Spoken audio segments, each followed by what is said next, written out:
Man and his wife went to Las Vegas for a business convention. He stayed a couple of days afterwards. And one night he told his wife he's going to go down to the floor and observe what's going on. So he went down to the gaming floor and he watched the roulette table. So he decided, oh, whatever. Took $2 and placed a $2 bet. He won. Kept betting. Won again. Just like in a short amount of time, an amazing amount of time. He'd taken that $2, he'd gone to $50,000. He's pretty pumped up. So he's heading for the cashier's booth, about ready to cash it in, and he decides just one more bet. And he put all 50 on 14 black, and it wound up 12 red. So he goes back up to his hotel room. His wife was there. She said, did you bet any money? He said, yeah. She said, oh, how'd you do? He said, not too bad. I only lost $2. Now that's a positive attitude. He took a different perspective on failure and success. This morning, as we conclude our series on greater than, this morning I want to talk about you and God are greater than negativity. That actually, maybe you've been negative all your life. You don't have to stay negative. You and God are greater than negativity.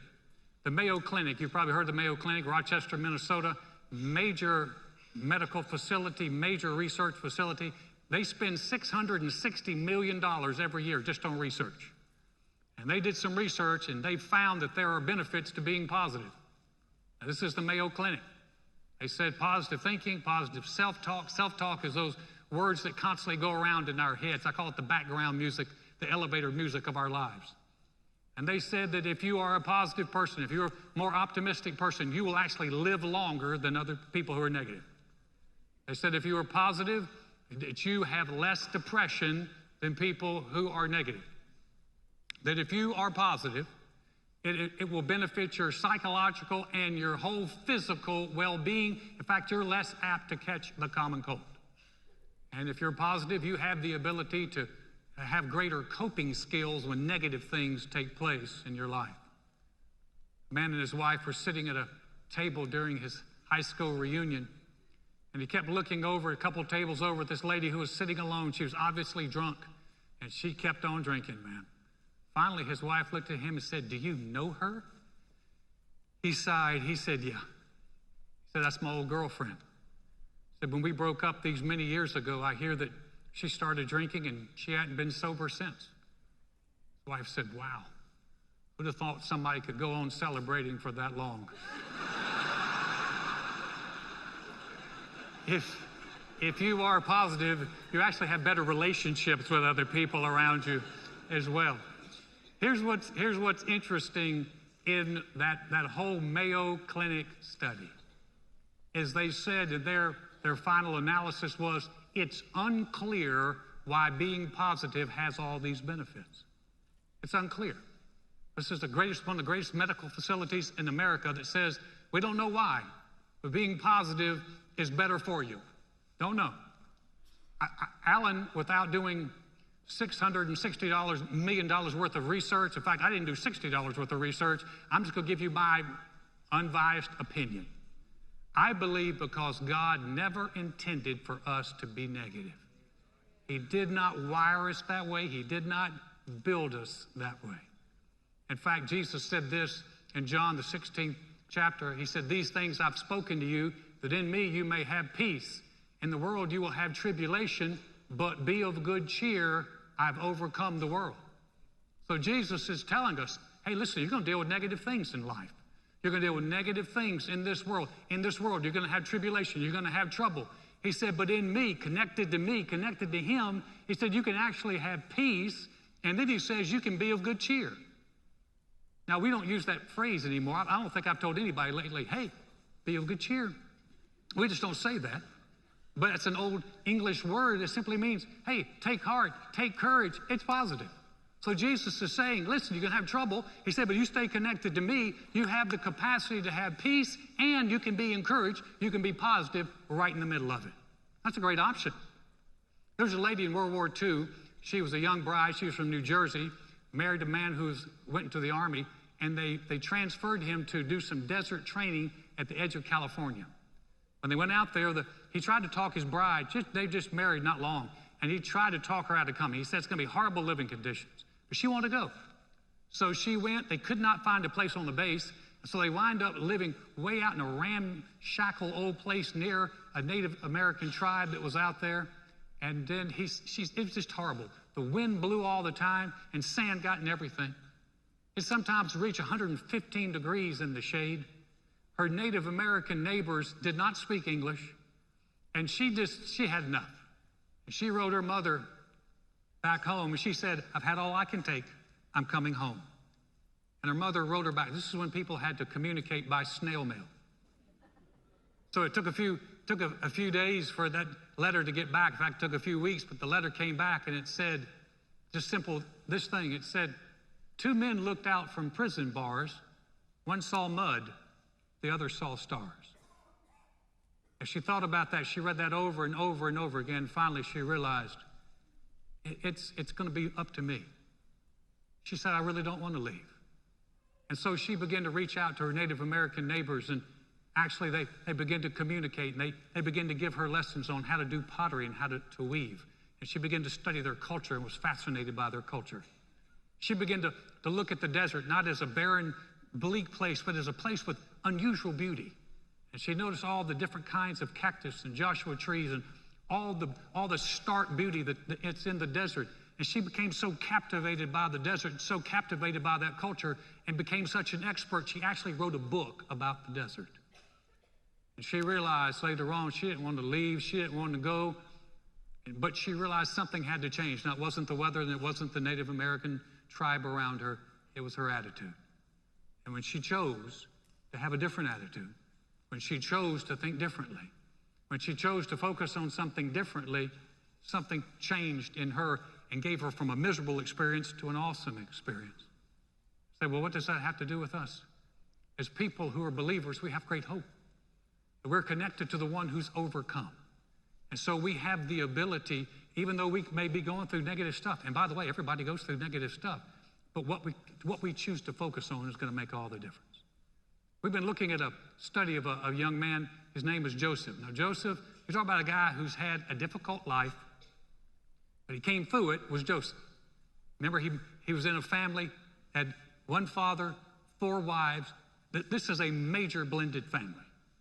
But the blend wasn't like somebody lives in Montgomery and somebody lives in Willis. No, we're talking about they all live together.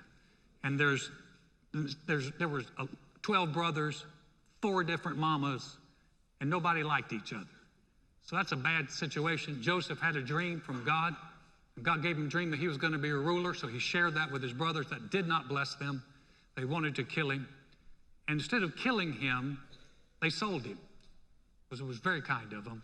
They sold him to slave traders who took him down to Egypt, the most powerful nation at that time, and sold him again to a man by the name of Potiphar, who was an Egyptian high-ranking official. So now here Joseph, he went from being a loved son to being a slave, but God showed up with him. And what we find out is everywhere Joseph was, God showed up. And Joseph was in the house, and Potiphar, the Egyptian, figured out that everything Joseph put his hand to do, God blessed it. And God just caused Joseph to be blessed. Even though he was in prison, he was blessed. But then the first cougar in the Bible saw him and said, "I like this boy."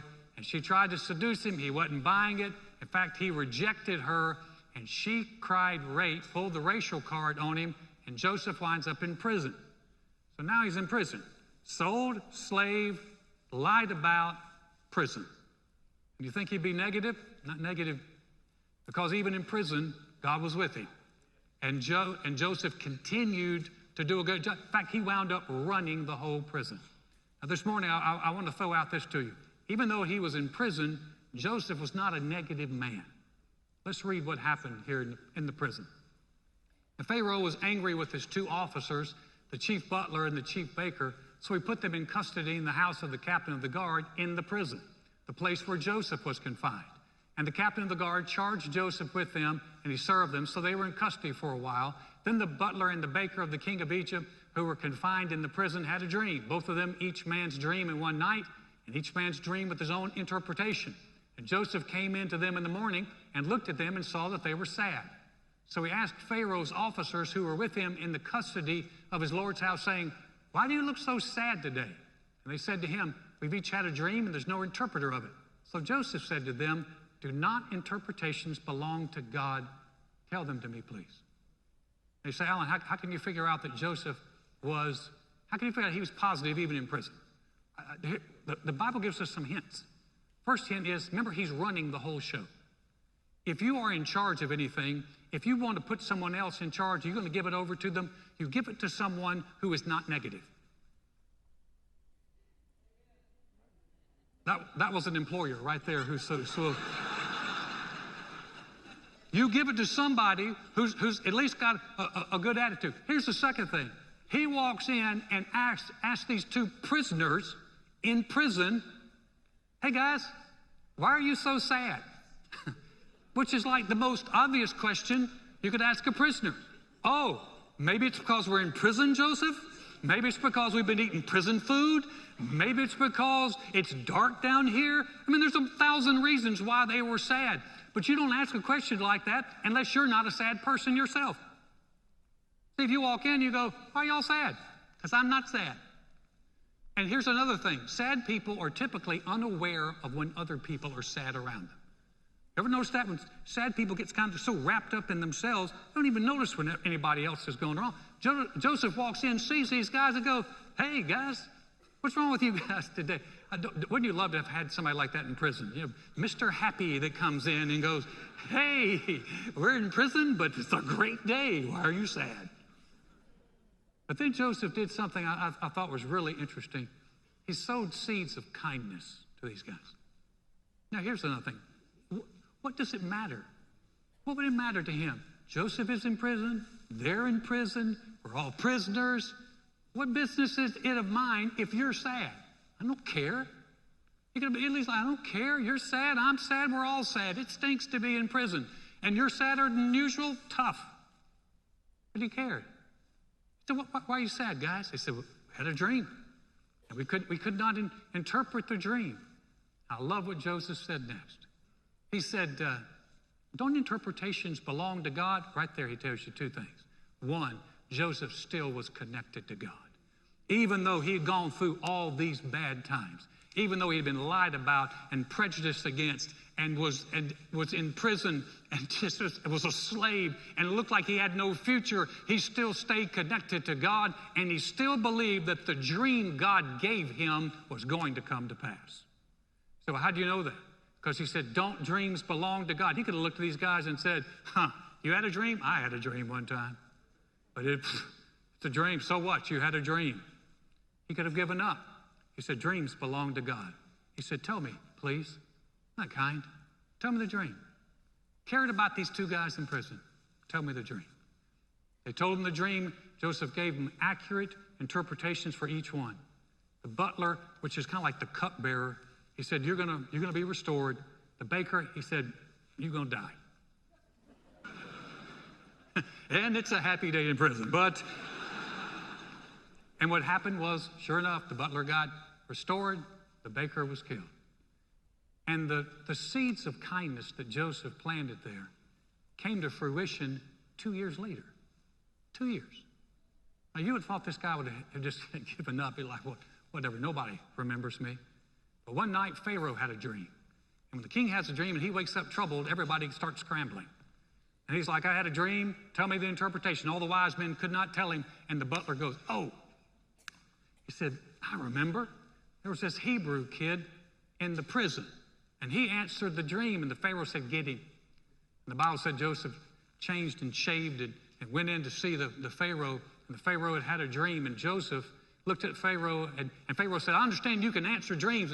And Joseph said to Pharaoh, he said, "It's not in me." He said, "But God will give you an answer of peace." And he had a confidence in God, that God would help him. Sure enough, God gave Joseph an answer to Pharaoh's dream. And not only answer, he said there's 7 good years coming and 7 bad years. And he gave Joseph a plan to be able to cover the nation, and they would have grain during the 7 famine years, the bad years. He gave him a plan. And after he gave the plan, Pharaoh said, "Where are we going to find a guy like this in whom is the Spirit of God?" and he made Joseph the number 2 guy in the whole country. He said, Joseph, I'm the only one greater than you. And so Pharaoh rode in a chariot, and Joseph rode right behind him and had people running around with trumpets, blowing trumpets and going, bow the knee. So all these Egyptians are bowing the knee, which was probably the captain of the guard, his cougar wife too. They're all bowing the knee to Joseph. And I wonder if Joseph is remembering that dream that God gave him, that he would be a leader and a ruler. He's the number 2 guy. But you know, Joseph never forgot that it was God that got him there. In fact, it says here, and he got a wife too. Pharaoh gave him a wife. That's how he had children born to him. And Joseph were born 2 sons before the years of famine came, who Asenath, the daughter of Potiphar, priest of On, bore to him. And Joseph called the name of the firstborn Manasseh, for God has made me forget all my toil and all my father's house. And the name of the second he called Ephraim, for God has called me to be fruitful in the land of my affliction. Now it's interesting that Joseph named these guys Hebrew names. In fact, Joseph didn't even go by the name Joseph anymore. Pharaoh, like I said, these Egyptians were pretty intent on their culture. The Pharaoh gave Joseph a new name. It's interesting. His name meant God speaks and he lives. That was Joseph's new name, but it was Egyptian. He marries an Egyptian girl. He has a son. Firstborn son, he named Manasseh. God has called me to forget. It's a Hebrew name. He could have named him an Egyptian name, a Hebrew name. But when he named these boys, what he's saying is, God, he said, has helped me forget all my toil, all the hard work, all the being a slave, all the being in the prison. He's made me forget that and my father's house. Now, he's not saying he forgot his dad and his mom and all his brothers. He forgot the pain that had been caused by them in his life. And God had caused him to not have that pain. He said in the next one, he named Ephraim. He said, God has caused me to be successful, to be prosperous in this land. Joseph recognized that it was God's hand that caused him to be greater than the prison, than the prejudice, than being a slave, and all the stuff he went through. It's a great story. God and Joseph were greater than all the stuff that came against him. You said, well, great, what's that got to do with me? It has everything to do, because our God is the same God that's the God of Joseph. And he can help us as well. And so you and God today, can you be negative? Well, you say, well, I'm not in as dire straits as Joseph was. Yeah, but whatever you're going through, do you realize that God can help you with that? And he can also help you overcome the negativity that's associated with it. You see, because God's with us, we now have a new area that we can focus on. We can now focus on something besides the situation that we're going through. I like that. Remember, one saw mud, the other saw stars. We can see the sun. S-O-N. We still have somewhere else we can focus on. So whatever you're going through doesn't have to be the last word. When I was at college, I finished my freshman year in college, and before my sophomore year, I went and sold books door to door at a company called Southwestern Book Sales. Man, you talk about hyping up a bunch of college students. They hyped us up. And they told us on the last day, Mort Utley is coming to speak. Mort Utley. And they said, well, Mort Utley's coming. So we didn't know who Mort Utley was. We thought he was going to be Superman. Like, when Mort Utley comes, y'all stand up and scream. So they introduced Mort Utley, and he came out like, he was about 150 years old.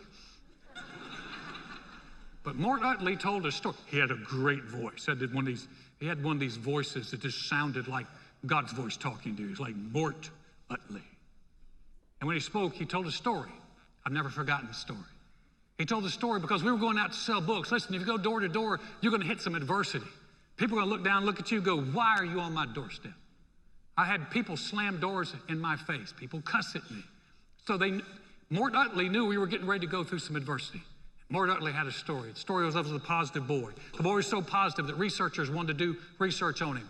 So they got a two-way mirror. They put him in a room with nothing but broken toys.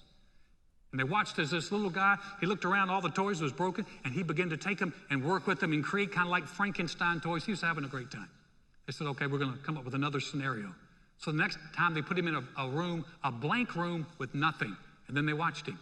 He looked around, he couldn't see anything. He began to act out the play. And he was playing all the different characters and just having a great time. In fact, when they interrupted him, he seemed a little adored because he was right in the middle of having a wonderful time. They said, okay, we're going to fix this kid. We've got the answer for him. And they put him in a room that was waist deep in horse manure. He walked in waist deep. He walked in the middle of it. He looked around. And all of a sudden, he dives right into the middle of the horse manure and starts slinging horse manure everywhere. He's just slinging it. And they thought, we pushed him too far. He's lost it. They pulled him out. They said, son, we're so sorry. We're so sorry. He said, oh, no. He said, I looked around and saw all this horse manure, and I thought, with all this horse manure, there's got to be a pony in here somewhere. So what you talk about in church today? We talked about Mort Utley, horse manure, and a pony. But listen, have you ever felt like you had days where you were about waist deep in horse manure? There's got to be a focus beyond the horse manure that we can focus on. And I'm so glad we've got some promises of God. I love this one in 1 Corinthians. It says this, but thanks be to God who gives us the victory through our Lord Jesus Christ. In other words, we can begin to hang on and go, yeah, I may be going through some stuff, but I got a promise that God will give me the victory, and we can live on the sunny side of the street. We can live on the sunny side of life. We can live on the victory side. Thanks be to God. With God for you, who can be against you? Second thing, as we look at how can me and God overcome negativity? Well, armed with God's promises, you can begin to plant seeds of kindness and service in the lives of other people. Now, here's a great promise. Galatians 6. Do not be deceived. God is not mocked. For whatever a man sows, that he will also reap. Joseph sowed kindness and helping those prisoners. And later on, he reaped some great reward. We could look at Joseph and say he sowed great seeds wherever he was. And so when we're going through difficult times, we can reach out to other people and we can sow seeds of kindness and service. Now, here's what happens. It's going to benefit them. It's also going to benefit us.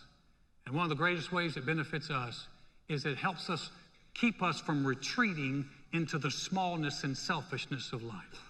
That's a small way to live. Before we started the church, Joy decided that she wanted to teach our children how to reach out. And she contacted Interfaith in the Woodlands. And she said, is there anybody around here that I can reach out to, maybe someone that does not have family? And they pointed her towards a government project where there was a lot of people who were handicapped and people who were really dealing with some difficult times. It was a government housing project. And they told Joy, they said, the saddest people in here are the people who have family that won't come see them. And so they introduced Joy to a lady we called Miss Bobby. Miss Bobby lived in a little dark apartment. She'd gotten sick. She was on an oxygen. She had oxygen all the time, carried the oxygen around with her. Miss Bobby, when she got sick, her husband divorced her, married her best friend, and dropped her off in this place. She just, this is a lady who had difficulty after difficulty. Her family, when they did come see her, they would actually take her stuff and pawn it. And so here comes Joy into the middle of Miss Bobby. She said, Alan, this is amazing. Every time we go see Miss Bobby, and she'd bring the kids, we'd have to tell Matt, don't stand on Miss Bobby's oxygen tube, Matt. But we would take them back, and she said, Alan, we go to cheer her up. We go to bless her. She winds up blessing us. She's so grateful. She's so appreciative. And Joy said later on when Joy got sick, we stayed in contact with Miss Bobby. And Joy said, sometimes, Alan, she said, I could not get up and go. I was too sick. She said, but instead of just being caught up in feeling sorry for myself, she said, I would call Miss Bobby. And I'd try to cheer her up. She said, she always wound up cheering me up. Miss Bobby, she was always grateful. She was always rejoicing about some little thing like, I got ice cream today. And she was so grateful. Joy stayed in touch with Miss Bobby until right before Miss Bobby was getting ready to go home. And Joy called her and said, Miss Bobby, are you excited? She said, why? She said, because you're gonna be in heaven soon. You're gonna see the Lord. And Miss Bobby was just so appreciative up until the moment that she died. But when Joy reached out to her, it helped Joy as well. When you plant seeds, as a pastor sometimes, listen, I see people and they start going through difficult times, and I watch them say things like, I've got to take care of me. And I understand that. I've got to take care of me. I've got to take care of me. Listen, one of the best ways to take care of you is to sow seeds in other people's lives and to keep on reaching out and keep on Keep on serving. Keep on doing something like that. Third thing is this. With God's grace and with God's help, do you realize that you can actually overcome the pain of the past? God can help you do that.